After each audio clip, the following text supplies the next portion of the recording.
5 seconds to go.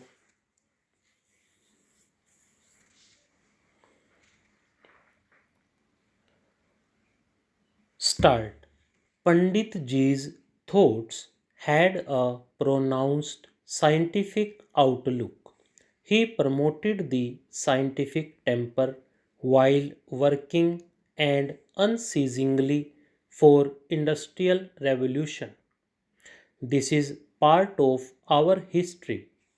We have only to look around us and see the giant projects which he conceived, planned, and implemented to bring prosperity not only to his generation but for generations to come. He described these great enterprises as modern temples. These are indeed the most fitting memorials to this great son of India. Large irrigation and power projects have made the deserts bloom and ensured uninterrupted water supply for the expansion and diversification of agriculture and industry, large and small. The basic heavy engineering and machine making industries provide the sinews to our industrial and agricultural growth, which is further augmented by the increasing use of indigenously manufactured fertilizers and pesticides. One has to view the great panorama of the Green Revolution and the socio-economic development programs ushered in by the National Extension Service and community development concepts.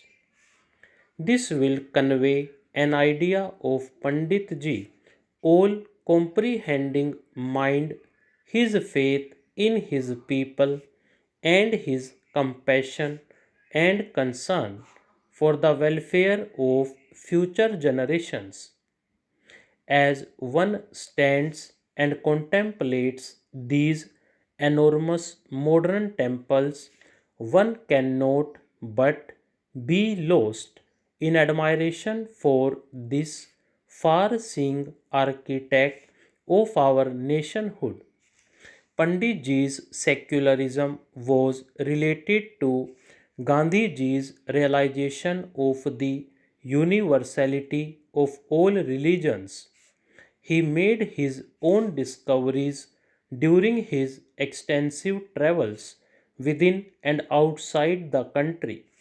His keen appreciation of our variegated culture and the ancient heritage of this great country led him to believe that while no one can or should live in the past, we should understand and respect the composite character of our culture and the basic unity which pervades the several aspects of the many diversities in our composite culture. To deny this is to deny our nationhood. Pandit Ji preached communal and racial harmony and respect for all religions. This is the basis of our democracy and socio-economic development and our survival as a nation. Panditji's contribution to the democratic process in this country shines like a beacon. He was a Democrat and believed that democracy is the only way of life and progress. His speeches in the Constituent Assembly on freedom and objectives of freedom, especially on social and economic matters, resounded throughout the free world bringing hope and cheer to many. A sharp legal mind helped him in giving us a constitution. Pandit ji was a parliamentarian par excellence and had great respect for parliament and other democratic institutions, which he regarded as the instruments of the people's will, and yet he has often been called both a dictator and a democrat in his lifetime, or been blamed for being too dictatorial or too much of a democrat. He had ways and was always impatient when faced with inaction, but he was no Caesar and was always a true democrat at heart. Tolerance is a prerequisite to a parliamentary democracy, and Pandit ji, who taught the temper of peace in international affairs, maintained this quality in the working of our own democracy. The first general election in 1952, when millions of Indians exercised their franchise in a free and independent India, is the splendid testimonial to Pandit Ji's leadership and the principles he preached of tolerance, fair play, and personal freedom. His unfaltering vision guided us in three general elections and gave us the confidence that we could run our own affairs. This spirit was carried by Nehru to the villages, to the people at large, for he believed not only in democracy at the national level but in democratic decentralization. Pandit ji taught us how to think and act democratically. With the sixth general election approaching, we need to remind ourselves that we have a great example to follow and even greater example to set in a part of the world where the democratic process is currently under severe strain.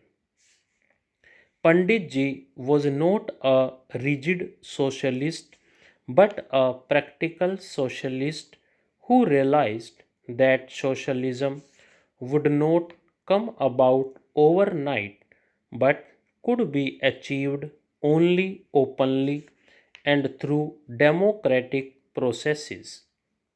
He taught us that both democracy and socialism were irresistible in the context of our living conditions, that one was not possible without the other, that both had to go together and could go together. Planning and development according to the people's needs required hard work and even sacrifice of short term needs for the sake of the long term future. The public sector, for instance, had to be built in pursuance of this objective and to balance the private sector and keep ulterior motives under control. The state had necessarily to invest in many industries in which large scale private investment on such a scale was not forthcoming or even possible, particularly in science and technology and atomic energy. Panditji repeatedly stressed the importance of large scale, medium, and small industries reaching down to the village and cottage level. He perceived that these were complementary to each other and that the basic heavy industries were necessary for the growth and development of industries. Stop.